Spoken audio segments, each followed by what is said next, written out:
This session, we're going to be talking about rethinking the workday. There's a phrase we often use when we're talking about rethinking the workday where work will fill the space you give it. But more hours does not mean better work. So today we have Phil McParlane, who is going to moderate our session. Phil is the founder of 40week.io. We have Nikki Coleman, the Chief Operating Officer of We Are Rosie, Gabe Greenberg, the founder of G2I, and Diego Sternberg, the founder of Nexton. And I should say all of these fabulous companies and leaders, all of them are committed to being conscious culture companies. They have taken that pledge and been transparent about their commitment, both to their teams and publicly with their partners, their customers, their supply chains, to put people at the center of work. And so today this session, you guys are gonna have some fun talking about the workday and rethinking it. So Phil, I'm gonna turn over to you and we're gonna launch a poll while you're getting started, and we'll show the results whenever you prompt us, okay? Sounds good. Thanks, Ellie. Yeah, as you say, we're going to be speaking everything about the current work week, why we do what we do, the 4-day work week, productivity, and other things. So I think we'll just jump straight in. First question is just about why have we worked the same for basically 100 years? There's been very little variation since like people like Henry Ford, who's kind of cited as one of the pioneers of the 5-day work week. It's been pretty much 9 till 5 in an office for as long as anyone has been around, pretty much. But during that same time, productivity is up. People are kind of always available on mobile, etc. So I just wondering why do we think work hasn't really changed much in 100 years, although it has changed a little bit in the last couple. And do you think it's time for a change? That's the first question. So maybe we can kick off with Gabe. Do you want to kick things off? Sure. Thanks, Phil. It's a pleasure to be here. So I think it was Roosevelt that signed the act that put it into the 40-day work week, or the 40-hour work week in like the 30s. And I'm thinking through, why does this still exist? I mean, I don't know any founder that wants to hurt the bottom line. And when you think about it from, reducing hours, I'm like, well, the company will be less profitable. But, I think it is time for a change. COVID for us has really pressed in with the struggles that we've all had in our organization with mental health and isolation. And it really forced us into realizing that we needed a change. I meet software engineers because we're firmly in the software engineering and open source space. I meet multiple software engineers. I hear about them that are struggling with burnout every single week. And I really think we need upside down thinking, where if you're able to recruit better people because they're attracted to your company because you're offering a 4-day work week, you're able to retain those people on your team at a higher rate, and you're able to focus them better, your bottom line should actually increase, not decrease. So I think as the upside down thinking happens for some of us, and we realize that we can actually increase the bottom line and take care of our people better, the change is already happening. Yeah, definitely. I mean, you said it, if you treat your staff better, there's just so many different positive consequences, as you say. Attracting talent is easier, retaining talent is better. And the bottom line is when people are happy and healthier, they're going to give better output. Any thoughts, Diego? Do you want to go next on, why it's been the same way for so long? Yeah, absolutely. No, I think Gabe is right on. Thank you, Phil. And great to be in this panel. I think it's more or less an historical reason. I mean, this started with Roosevelt, and even before that, right? Like people would work in a certain manner. If you go back, people would work every day, and then they would get together to go to the market and sell their goods. And so you have all of these traditions, and these traditions persist. I think mainly for two reasons. One, because our parents did it this way, so now they're managing us and they want us to do it the same way, kind of maybe to punish us. I don't know if that's the case, but if you look at many different reasons why crazy things happen, crazy traditions exist. It has a lot to do with, I suffered, I went through this, so now it's your turn. But I think also because nobody really stopped to think about it, right? And as Gabe was mentioning, I mean, these last 2 years have been insane. A lot of tragedies and a lot of change, right? For the worse, but also for the better. And I think the change has been so dramatic. And now at Nexton, we have people we have a combination of people working remotely and traveling the world as nomads. We have people I spend some time here and some time in the States. So people traveling a lot, working from home with kids, a lot of change, right? That actually forces us to think about work in a different way. And it's not really only about, do I work 5 days a week, 4 days a week, 6 days a week? It's how do I work and how do I interact with this part of my life that is, what I do for a living? Am I a freelancer? Do I have a job full time? How do I, take breaks? So I think we're just, there's so much going on that people are starting to think about work with a very different approach. And that's, 4-day work week, the 4-day work week is a part of it. Definitely. Yeah, you mentioned kind of our ancestors having a sadistic view in some ways. I think the 5-day week was set up for a certain purpose, and a lot of the time it was factories. And we don't really, most of us don't work in factories anymore. So it's definitely need a new model, I think, for a modern age.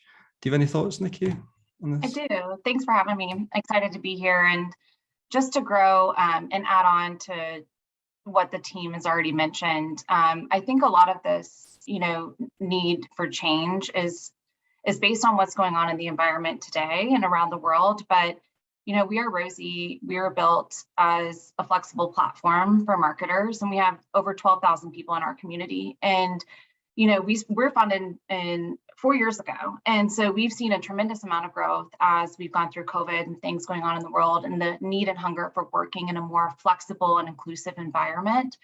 Our team, we have 50 team members now, and we are all remote. And Phil, I had mentioned earlier, is actually I'll be kind of the other side of the panel, as we have not fully adopted a 4-day work week, but I have some takeaways on why and different ways we're looking at it and how we're understanding what's meaningful for our team. But I think it comes back to people having a lot of fear around change. I don't think that people have changed, as Gabe mentioned. People are worried about the bottom line. How will this impact productivity? If we work less hours, of course, that would equate to less revenue or less key takeaway for our team. And then how do we know we can trust our team to do the work that they're doing if we let them be flexible and let them choose when they want to work and how they want to work? But I believe we're primed for a change. I mean, 40-day work week was updated in 1940, and the world has changed so much. The technology, Phil, as you mentioned, was not there. We have so much more technology and ways to be more efficient and effective in how we show up each day. And the way we've paced our work environments and the structure of our workday has not caught up to that. So I do think it's definitely time for another way of working. And I think it's very dependent on the business and how the team is working on a day-to-day. So I'm excited to dig into that. Yeah, no, definitely. And as you say, it's not a one size fits all. I think the 4-day work week, and also a big part of it, as you say, fear is the number one thing. I think stopping it. It's just fortune favors the brave, though. That's what I think. But anyway, so we'll move on. So there's a saying: if you wait until the last minute, it only takes a minute to do.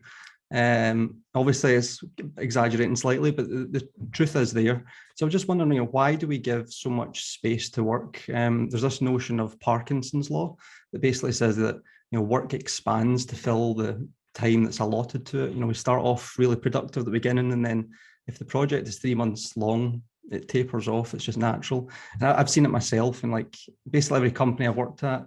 Friday afternoons are table tennis. It's longer lunches. It's a little bit different from, say, Monday mornings. So why do you think we give so much space to work? And is it just a notion of it's easier to measure in hours? It's very hard to kind of measure work in output and hours is more convenient? Is it the way we've always done it? Or is there maybe better ways of doing it? Which is $1 million question, obviously. I don't know if you want to start off with that, Nikki. Yeah. Yeah, I mean, it's interesting because we've done a lot of questionnaires for our team and for our Rosie consultants, and there are some people that work the best under pressure, and then there are some people that like to block their time and use different methods. And it's really fascinating to understand how people work and when they can show up as their best, whether it's morning or if they're night owls or if they like to work in short or long stints during their day. And that's where I go back to the one size doesn't fit all. But I think that the way of working, busyness has become a status symbol for our workforce and how we work and show up. And I think when people say, oh, I'm just so busy at work, I have so much to do, what we really try to look at is, are you focusing on the right things? And how are you spending your time? And that's something that we've been looking a lot with our people ops team around capacity planning, understanding how we're showing up. Instead of just changing when we're working, first we have to establish how we're working and if it makes the most sense for what we're trying to achieve. And creating boundaries. We have implemented a summer Fridays or different things, and people are like, oh, I'm so productive on Friday, knowing that we're going to close at 12 p.m. And, and I go back to like, why? Is it because we're working on the right things that have to be done? How are we prioritizing our tasks? And I think for people allowing work to fill the space that they have really goes to show that we don't necessarily need a full 40-hour work week. We need to trust that people will get the work done and not be counting the virtual time clock and let them work in a way that really lights them up and makes them the most productive. Yeah, I mean, you said it at the beginning, it's something that's always kind of blown my mind about humanity, is that people like to kind of brag about working 8-hour weeks. And I've always been like, well, 8 hours of like doing nothing is pretty rubbish. I'd rather do 8 hours of a lot, Do you have any thoughts on that, Diego, about just, productivity and why we give so much space to work when maybe it can be done a bit more efficiently? Yeah, absolutely. And it's super clear that, I used to be a management consultant, and working a lot meant you're good. You had to work really long hours and stay for dinner at the office and not see your family or in my case, my son growing up. I can definitely resonate with that idea of working a lot. Building on what Nikki was mentioning about people just working for the sake of working. I'm actually, something that happens to me when I have too much time is I tend to procrastinate, one, and two, I tend to come up with crazy ideas and ask people to get stuff done that is not really value adding. So it's even worse than me just wasting my time. I'm wasting other people's time and creating clutter for the whole organization, right? So it happens to me, and I guess it happens to a lot of people, right? When you don't have time constraints and you're not good at setting your priorities as an organization, as an individual, then this happens, and you start creating. Going back to Ford, that was being mentioned earlier, right? You start creating clutter that ends up making the whole system more inefficient and slower, right? So when you start thinking about all of these activities that don't generate value, and tying this back to the 4-day work week, what's happening to us is that we have more time constraints. So now we need to really think about what we're doing Monday through Thursday, because we don't have Friday, right? Like Friday, we don't work. So under those constraints, then we're a lot better at prioritizing. So definitely a big issue, having too much time to get things done.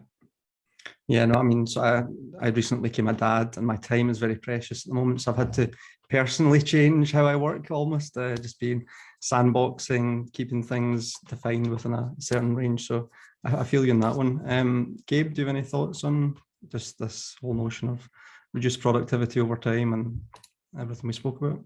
Sure. Yeah. What a great panel, though. Diego and Nikki are crushing these questions. So it's just a pleasure to be here.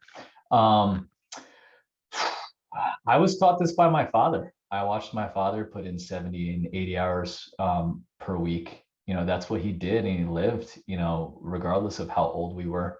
And then I watched 2008 happen, and he lost his company. So he has nothing really to show for all of that hard work. And he's learning now to spend time, with his grandkids and to slow down. But, he's also 75. I want to not, follow that path. And it's the path of workaholism. That's my own struggle. It's this process of overdoing, which leads to just living on adrenaline. And it's something that I've struggled with my whole life. So when you have people like myself, mixed in with a culture that glorifies careerism, if I just get that new title, the new higher salary, I'll be happy. Or once I sell the company, I'll put in all this hard work. If I just work hard in my 20s, I can slow down later when I'm married, with kids, which I am now. And not everybody can put that hard work in for so many years and then just change on a dime. It doesn't work like that. For me, I can share, from my experience. Work for me, from what was modeled and what's shown in culture, was no longer just a slice of the pie, but it was the pie, and I had to come to the end of myself and realize that, I was putting work ahead of my family and myself, my own health. And I had chronic health issues for 8 years. So I think it was that modeling, that really allowed me to, and then, my wife saying, you're working hard and all these things, but that was the beginning of the marriage. Once we have a 4 and a 6-year-old, it's not quite the same. So that's part of my. No, I feel you in that one. I must say, during this process of building a 4-day week, the job board, like I've definitely seen in America, there's a workaholism culture. I would say a little bit more than the other places. Like sometimes I've been reading job descriptions, it's like to a European 10 days PTO, and I'm like, is that a typo? Like the whole year? Anyway, so I think we've got some results of the poll. Heatherly, are you able to share them? Brilliant, there we go. So what is your company's expectation regarding work time schedule for most people? So as you maybe expect, most people is 5 days a week.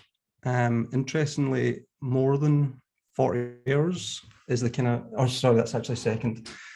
33 to 40 hours is the most common. In fact, hang on, I'm reading this wrong. It's upside down. Yeah, so basically the most common is 4-day week, 33 to 40 plus hours. That seems kind of hard to believe. Maybe we have a biased audience here. And second is, as you'd expect, 5-day weeks, 40 hours. 40 hours plus is a chunk as well of the audience. Is your company currently considering a different or shorter working schedule, such as 4-day week? That's interesting. Okay, that's not what I expected. That's quite a big chunk of the audience is currently piloting, so it's great to see. I do feel though that there's definitely COVID has been part of it, but there's a change in mentality, I think, that's happened a lot in the last couple of years. And from my own experience, it almost seems like the younger generation that's just coming into the workforce is a big driving force. And then also like the kind of like senior engineers that are kind of done it all, and they're a little bit like, what is life? Is 2 elements of it. So I'm just going to gear change slightly into, well, it's 4-day week, so probably more relevant for Gabe and Diego. Just quickly digging in on how you've set up in your company, how it's implemented. Is it 32 hours? Is it condensed hours? And yeah, just generally your experience. Has there been benefits, unexpected benefits, challenges? I'll keep it open. Gabe, do you want to kick things off on your 4-day week? Sure. Yeah, we started through at the beginning of COVID. I think it was like April of 2020, and just all the stress and everything that everyone was going through. We were already a remote company for many years. We were early on that remote push, so it didn't distract us from the day to day. But yet some of us couldn't leave our homes, for much longer than others. I'm in Florida. It was different for me than New Yorkers. So we moved to an every other Friday experiment, and it was time boxed. And we said we were just going to try this for as long as, like, basically the rest of the year, as long as COVID lasted. I forget the words that we used, but it was specifically time boxed, and it was we had a red team and a blue team, and it was every other Friday. And it was such a great start because it really tricked me as the founder. I was like, well, I can always pull it away, right? I can always take this from the team once we're all better. We found out it's the only benefit that people would actually quit over or mutiny over. If we took it away, there would be a full-on revolt at G2I. We saw it help us get through COVID. We had a higher productivity with less people, right? We lowered our headcount, for a little while there, and we had some, improper fits for certain teams, and we had more productivity. And then over the years, as we've kept it, we've seen and made it more public, we've seen a different level of a person coming in to want to work for G2I. So, and some companies that we were competing with that we just can't, like about to go public, that we just can't compete with in stock options. And they said, one of them took him 4 days to say no to us, but he took him 4 days. And he had a significant amount of money on the table because he had 6 kids and he loved our mission and what we had to offer. We've seen that happen over and over and over again. More people that are a better fit and are attracted to working at our company. That's great to hear. I heard this phrase recently: if you can't compete on salary, compete on time. And it's kind of so simple but effective. So I mean, has there been any downsides to it? There must have been some challenges you came across dealing with clients. The world works Monday to Friday. How did you deal with that? Did you split things up, as you said, or? Yeah, I mean, it took us 18 months of experimenting with it. And then we said, you know what, we moved our entire vision to focus on developer health. And we have a talent marketplace. So developer health is increasing the mental, physical, and emotional health of software developers. And we figure that's how we can care for our platform, our hiring platform, the best. And when we did that, we realized that we needed to live it. We can't just talk about it. So we decided that it was going to become a permanent thing. And when that happened, some of the internal team said, well, we still have pretty strong goals, for this next year. Do these goals actually align with a 4-day work week? Some of the sales team was saying, I'm still going to work on Fridays. Recently there was an important client that came in that scheduled on Friday, and they took the call anyway. And the salesperson said, well, this better be, a good call because it's my Friday. But 4 months earlier, it was like, I'm going to work every Friday, because my commission, relies upon it. So there was that alignment, and then there was also just the natural, like, we have people asking us things 7 days a week, so we decided to rotate the client facing teams, and each team got to choose what they wanted to do. But one of the main teams rotates Mondays and Fridays off, and they love it. So I think, those are the main challenges. And then there was also some people did want to work 5 days a week, and we're totally fine with that. So we actually talk about it a lot as a 32-hour work week. So I take early Wednesdays and early Fridays to go rock climbing, and that's been my schedule for a long time. But, I still put in about 32, 35 hours a week, something like that. No, that's good. I mean, personally, I just like the flexibility. I think anyone should be able to choose between the two. So it's good to see more companies doing that. Diego, how about you? So do you have a similar setup, similar experience in your 4-day week? Yeah, pretty similar actually. So Gabe was mentioning rock climbing. I see that Friday off is not the same as another Saturday. It's way better, because it's like everyone else is doing something else and I'm off, right? So I mean, there are no mountains nearby, so I would need to travel for at least 4 hours to get to the mountains. I'd love to do some rock climbing, but I on Fridays I go golfing, kite surfing, or I pick up the kids from school, like something very simple. And I enjoy Fridays. To me, that's the best part of the 4-day work week. So if everybody in the team can have a similar experience, that's amazing.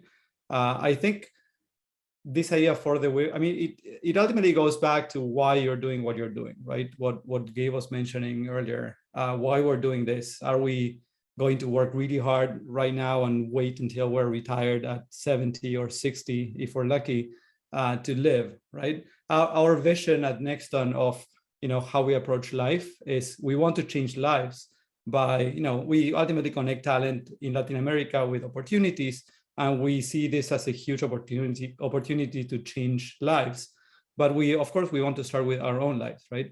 So that's why we're thinking about our culture in a slightly different way. And we have the 4-day work week, and we even have this team called the happiness team that is, its only purpose is to think about how to make each individual happy. So that really means we care about how we enjoy the ride, right? And everybody says, you have to enjoy the ride, but how many people are actually enjoying it or really caring about it? So we started with the 4-day work week as a trial, same as Gabe was mentioning, in December, so way more recent. And we decided to just jump into it. I read a few tweets, and I said, why not? I was really inspired by this idea, and we just gave it a try. It took us 2 months to set it up, but we were kind of improvising and jumping into the unknown. And we said, if it doesn't work in December, it's not a big deal. We will know pretty quickly. It was going to be a 2-month trial initially. At the end of the 2 months, we realized the data from December and January was not going to be very, very representative of the whole year. So we extended the trial, and a few weeks early April, we decided to make it permanent. We ran a survey, and 85% of the team said that the 4-day work week positively affected the company culture. And it kind of is our culture right now, to be honest. It's a big part of our culture.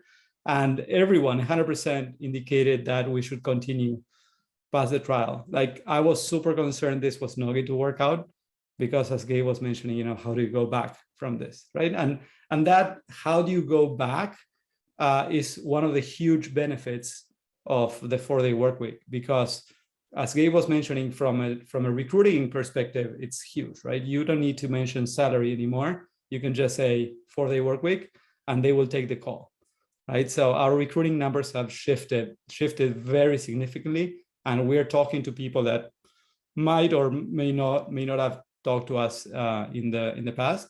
But then think about retention, right? There's a huge loss in value every time somebody you want to keep leaves the company.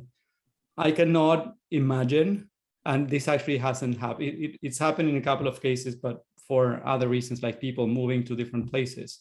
But how can somebody leave a company that is working 4 days a week to go to a company that's going to, you make it such a big central part of who you are and how you operate that, it's over. So retention numbers are up to the roof. And we already talked about focus, which is also, by restricting the number of hours we get to focus more on what's really, really important.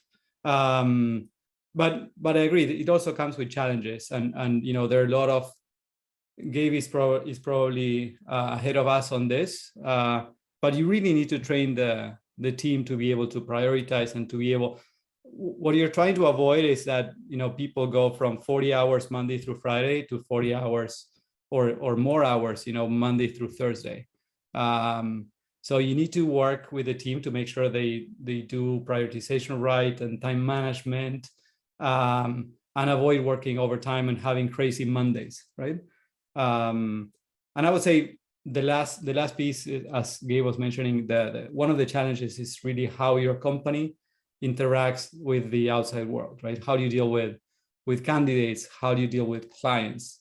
And the way in which we implemented this, pretty similar to Gabe, we have shifts. So some people are kind of on call on Fridays and taking Mondays off or Wednesdays off. So, you still have to improvise a little bit, not to isolate yourself from the world. But I think over time, companies are just going to get used to us working Monday through Thursday, hopefully. Yeah, it was funny you mentioned the staff retention. I think this is like one of the underplayed parts of the 4-day week. Like I read recently that an engineer at Uber on average lasts like just over a year or something ridiculous. So it's like, recruitment is time consuming, it's expensive. So if you're able to recruit less, you're adding a lot to your kind of, bottom line, or however you want to say it. So it's good to hear that you're experiencing things that I've heard from other companies as well. So well, moving on. So obviously there is a world outside the 4-day week. I feel we've spoke quite a lot about it. I was just wondering, Nikki, from your perspective, at We Are Rosie, you've got a very kind of flexible policy, and I think you've been doing some of your own kind of studies as well. Do you want to speak to that? Yeah, great. And it's wonderful to hear from this team and understand kind of your upside and your pitfalls and things to watch out for. Our focus this year is really from startup to scale up. We've doubled our team year over year. We've been this scrappy startup with everybody wearing many hats and everybody having to be involved in everything to make decisions. And now we're really creating these layers within our team. And so we're finding our teams are able to work with more autonomy, more understanding of where their boundaries are, more clarity around swim lanes, where the team is focused around goals, mission, and values of the company. And that's creating these boundaries. And so people are understanding where they can work, how they can dive in, where they can, lean back, and knowing that another team has their back on different things. And so, my thoughts around this are, if you don't change the way you're working and your culture around meetings, involving the right people, clear communications, clear swim lanes, clear roles, you're going to cause your team to work harder and be more stressed if you were to implement something very rapidly, like a 4-day work week. And it's not always in every business an inclusive way to just implement something just because all of the other companies are doing it. I loved what Gabe mentioned, more of a 32-hour work week or a 35-hour work week. And we polled our team earlier last year around what would be more meaningful for you, a 4-day work week or a flexible work week. And we, like I mentioned, we have caregivers on our team. We have people who love to go hiking and rock climbing and enjoy part of the sunlight when it's still there. And we received a resounding feedback of like flexible work is more meaningful. We like to work in longer, shorter sprints. I wake up at 5 a.m. and do my best work. That's just how I am. And then we have people on our team that love to work 10 to 6. And like I said, we don't count the virtual time clock. We also don't have team put in PTO or do these different things around taking their children to the doctor, going for a longer doctor's appointment. We don't expect people to utilize their lunch breaks for important things. So we do try to pull in a flexible environment in that way. But we have tried a couple of things around flex work. Our first micro step was no meeting Fridays. And it was really cool and quiet for a while until we realized every single meeting was just being pushed Monday through Thursday. And so we had literally no time to do anything else. And everyone was just focused in meetings, back-to-back meetings. And we're like, okay, well, let's try summer Fridays. Summer Fridays, May through September, we had a lot of agency clients. So for where we were at as a business, all of our agencies closed on Fridays. They kind of created their own hours. So it worked really well for our client team. But as we ramped up and started working with more brands, we were noticing that our client team and our client facing and Rosie consultant facing teams were having to work. And that didn't seem fair to us either. And so that's when we really took a step back and we're looking at now, revisiting what does this really mean? We always say we pay a communication tax being a remote only team. We have to communicate in several different ways on expectations. We have to create psychological safety within a remote environment with 50 people day to day. And I think part of that is making sure that you set up expectations for your team. When people know how they're being measured for success, their expectations of them as a team player, and then what boundaries and limitations that they have within a workday, I think we can pull away from clocking in, in our brains of saying like, I'm going to start work here and end here. And we really pull in one of our core values is we trust you. We trust our team is going to do the work that they've signed up and taken on to do. And everyone is super passionate about being at We Are Rosie. So for us, it's just the beginning of our exploration. But without getting clarity and the right structure of your team, you will have people floating in space and they won't really know and feel safe or feel like they know which direction they should be going in. And so we've experimented. We haven't quite gotten to that 4-day work week. I think working with our teams and understanding what may work the best for us and the way our business is set up is key. But I do think it's, like I said, prime for a change. No matter how it looks for your company, you've got to do what's right, and you've got to listen to the people at your company and how your work works. Yeah, no, you said it yourself. I mean, I think the key thing with flexibility is that no two humans are the same. You say you get up at 5 a.m. I am the inverse of that. So, you know, it's just, it's interesting. Like, I worked at a company a couple of years ago, and the office didn't kick off till about 10 a.m. And then the company after that, if you walked in like 2 minutes after 9 a.m., you might as well just been sacked on the spot. That was the feeling, you know. So Yeah. it's good to see, you know, a bit of flexibility and treating everyone a bit different. So we've got some questions. I'm just conscious of time. I'm going to try and go through a few of them.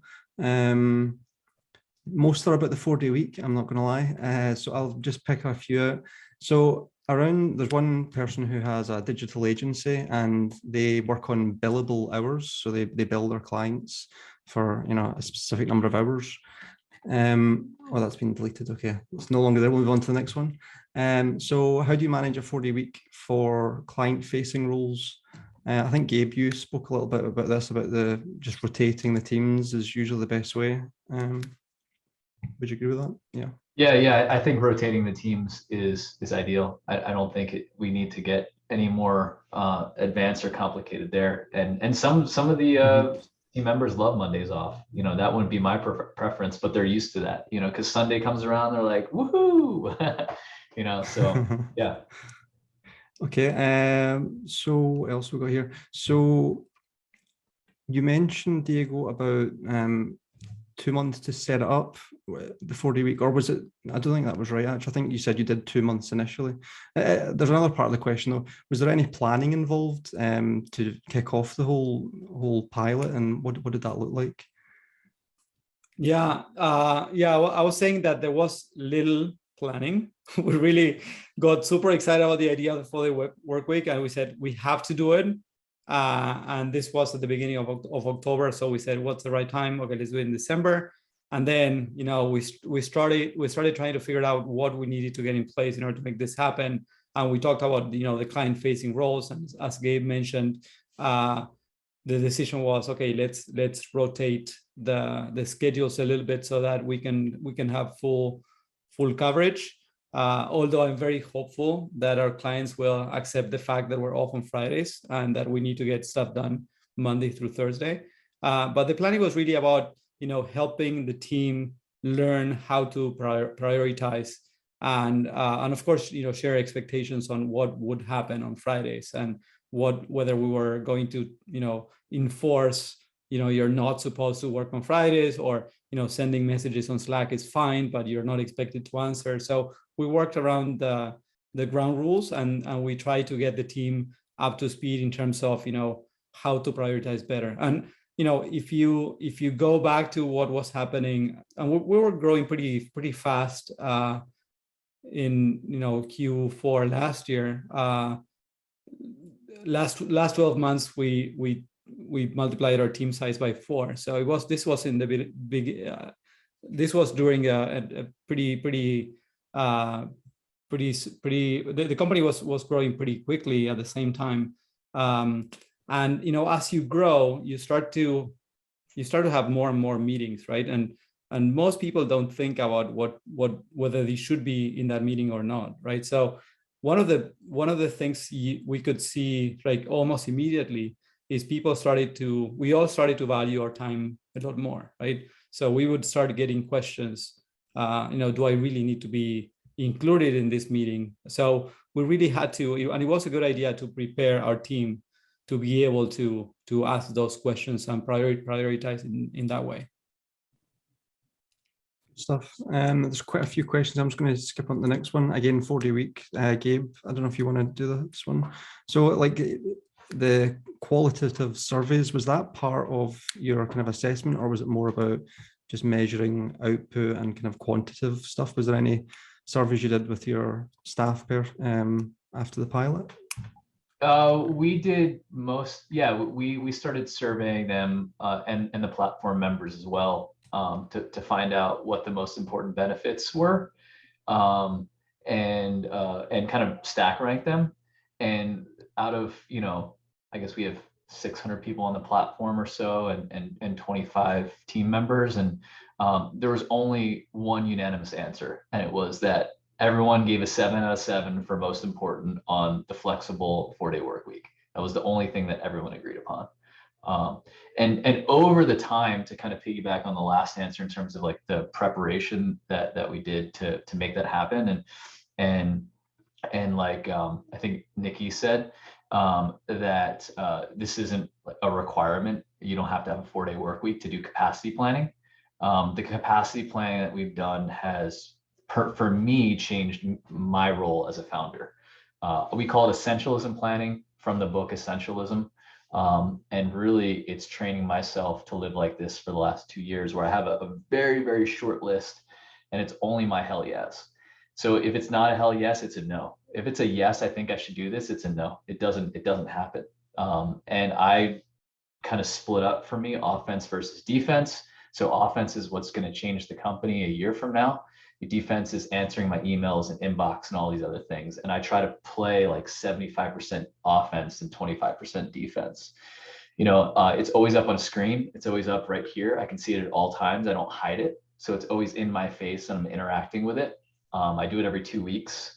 My health is the first thing on the list, my physical, mental, emotional health. I usually put a few things there as a reminder that this is, the biggest part of my life. Sometimes it's planning something for my wife, and hey, like I nailed, Valentine's Day because it was on my list here, and I had like weeks that it was in my face, and my wife was very surprised because normally I haven't been able to do that well. And then I'm careful with the language that I use on this essentialism planning, because I can say I want a second draft or a third draft of this done, or I'm going to launch, or I'm going to start, or I'm going to X, Y, and Z. So doing this myself and then teaching the leaders this has been very, very helpful. And then continuing to move, away from distracting platforms like Slack is very, very distracting for us. So we moved off to over to Basecamp. From their own, they have marketing material about how group chat can be distracting, and we've been on Basecamp this entire time, and it's been because it's focused on long form async communication. It's been really good to move some of the conversations to long form writing, and then using other tools like Loom, the async video. The founder's amazing, the team's amazing there at Loom, and we use Loom every day. And then sometimes, especially when you're thinking about the 4-day work week, you have to start to consider the meetings, the sync meetings. And so a lot of my one-on-ones are every other week. So that's some of the planning that we've done over the last 18 months. And you'd think that you would, people would be so frustrated going to every other week. And some people love it. They don't need to talk to me that much, Okay, I'll just do one more question. I'm going to just wrap up. Sorry, Nikki, it is another 40-week question, but it just seems to be the flavor of the month at the moment. So, there's 2 questions asking the same kind of thing. Just how has it impacted your kind of bottom line? Has the productivity made up for, I guess that's the overarching question that most people have in all this. Do you have any thoughts, Diego or Gabe? And then we'll start wrapping up. Yeah, so we measuring productivity is tricky, right? So I could give you a hell yeah, but we didn't see a decrease in productivity. We saw it go down at the beginning, but then go up again, as people got used to this idea of working 4 days a week, and of course we gave them more and more tools to be able to do their prioritization. Mainly, again, it comes down to prioritization. Better, and I love the essentialism list on your screen. I may follow you on that, Gabe. So it went down initially, it went up again, but again, it's not only about the productivity itself. There's a huge loss in productivity when you onboard someone, and then 3, 4, 6 months after you lose that person. There's a huge gain in productivity, not in individual productivity, which is the easiest one to measure, but company productivity or team productivity, when you're able to hire better talent for your teams. So if I had to guess, productivity actually went up with the 4-day work week, and everyone is happier Yeah. too. I mean, as you say, it's a nuanced question. It's very difficult to give a yes or no answer. The kind of thing that I always say though is every company that I know has trialed a 4-day week. I think I know of one that went back. So that's over maybe 100 companies. So that's good validation. So we have another poll here that's just popped up, I think. If you could fill that out. And I just thought, let's wrap up with one final question. And it was just on, what does work look like in 10, 100 years? Is everyone going to be remote? Are we going to have asynchronous working where people can work when they want? Is the 4-day week going to be here? Is there going to be laws around flexibility and controlling burnout? I don't know. Nikki, do you want to kick off that one? What 10 and 100 years? Yeah, and one quick statement just on the last question with Gabe mentioning people working when we're closed. We have a bunch of type A people at our company. Wink to my my friends online, but we had unlimited PTO when we first started the company, and we had to start enforcing PTO as a KPI. And so now we require 5 days of PTO per quarter with a floating 5 days in between the year. And of course we have the flexible schedules, but it really put it into perspective because people would just work and blast right through their PTO time. And so just adding that as a tidbit as we started aligning it to, you have to take these days. And that just reminded me, Gabe, of when you said, what are the expectations when we're closed or not working, and what do we have? But for me, work in the next 5 years, 10 years even, looks like being able, and this is a dream from Stephanie, our founder, is being able to wake up, look at your phone and have insights from projects or ways or different stints that you've been doing at different types of companies and saying, hey, based on the last 5 things that you've done, we have these 10 opportunities for you. You could work 5 hours here, 20 hours here. You could work on a 6-month project, a 3-month project, a 2-year project at Google, a 6-month project at Microsoft. And you can just go on your phone and click and say, yeah, let's sign me up. And all of your info is in there. Everything is inclusive. You're onboarded, you're ready to go. And it's just a very smooth, flexible way of working where it's not even this like work-life balance, because I don't necessarily believe in that. I believe it's a lifestyle. Like I tell people, work can't we are Rosie is a lifestyle. And I think getting into that right flow for you and being able to work in ways that really light you up also contributes to the best work for your clients, your employer, and how you're showing up every day, because you're so excited and passionate to be there. And you're also bringing a wealth of experience from different clients and projects and work that you've done, which really elevates what they have on their team. And so for me, the future of work is having that flexibility and having options and having access to like the top brands in the world without having to go through this really mundane and difficult process, and just being in flow with work. And I think the future is flexible. And I think that's where we see it going, and where I've heard, this team here saying it's going as well. So it's really exciting. I think it's time for it. It's almost like a great awakening, with COVID and things going on in the world, of people really starting to care internally about how they feel about the work that they're doing and how they're showing up each day. And it's a must-have, just as we go forward and work and giving access to opportunity to everyone that we can. So it's exciting. Definitely. No, that does sound like a dream world, being able to have that level of flexibility to just pick and choose.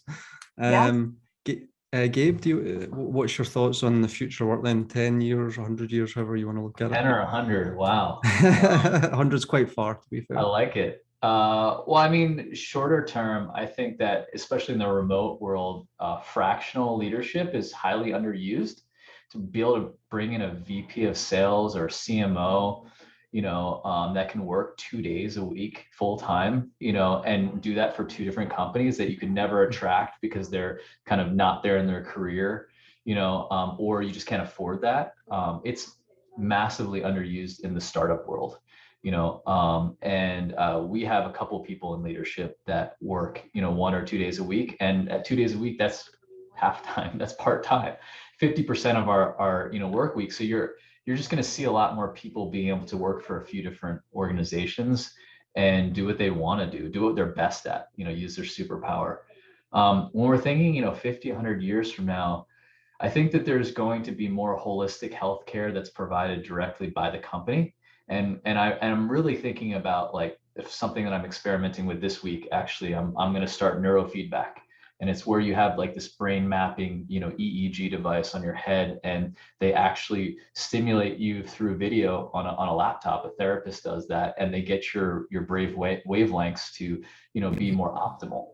Right. There's lots of different versions of this. There's like the industrial strength that I'm trying because I've had chronic health issues, all the way down to the much cheaper, $50 per month, option. And I think when you're talking about paying an engineer $400,000 a year or $500,000 a year, you want that infrastructure. It's almost like insurance for a human being, so that they perform the best they can, they feel the best they can, they feel they're taken care of.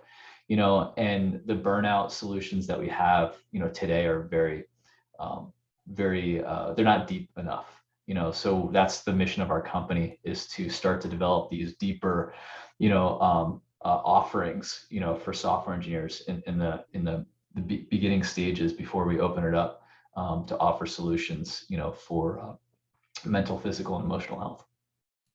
Yeah, no, I totally agree as well. I mean, when I've been building this project, the 4-day week, I've seen a lot of job descriptions, and I'm seeing more and more benefits mentioning either mental health or like therapists included, and emotions officers and all this sort of stuff. So it definitely does seem like it's going to a growing trend, which is great to see.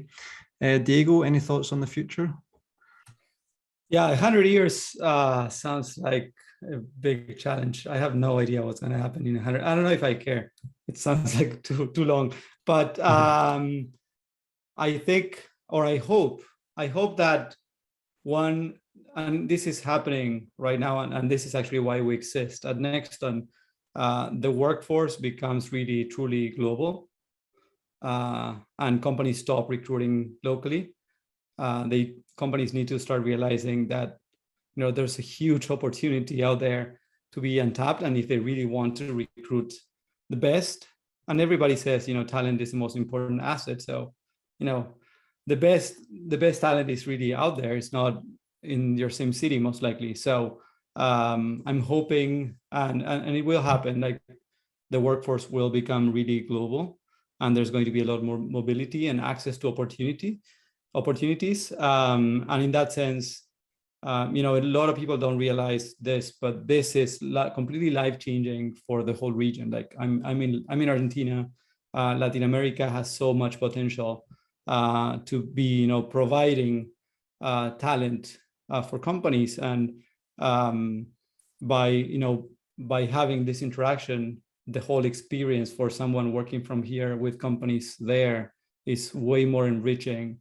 And it's really a growth opportunity for them, for their families, and for their communities. So we really hope this becomes a thing, a more common thing, and it becomes more contagious, right? So that's one thing: remote work, global workforce. And the other thing, and I think it's more of an enabler, and Nikki touched on this earlier, is that communication needs to become a lot more async, right? And Gabe mentioned this already with the tools they're using, Basecamp. Communication needs to become more async, so that we can work whenever we want and contribute to whichever projects we're interested in, and where we can really add the most value. So to me, this is going to happen more like in 2-5 years, and beyond that, who knows? Exactly. That's a great way to end the call. I think asynchronous working as well, definitely. That's only going to grow. Well, we've come to pretty much the end of the time. Thanks, Gabe, Diego, Nikki, for your time. Really appreciate it. And obviously to Heatherly, Alice, Ben for organising.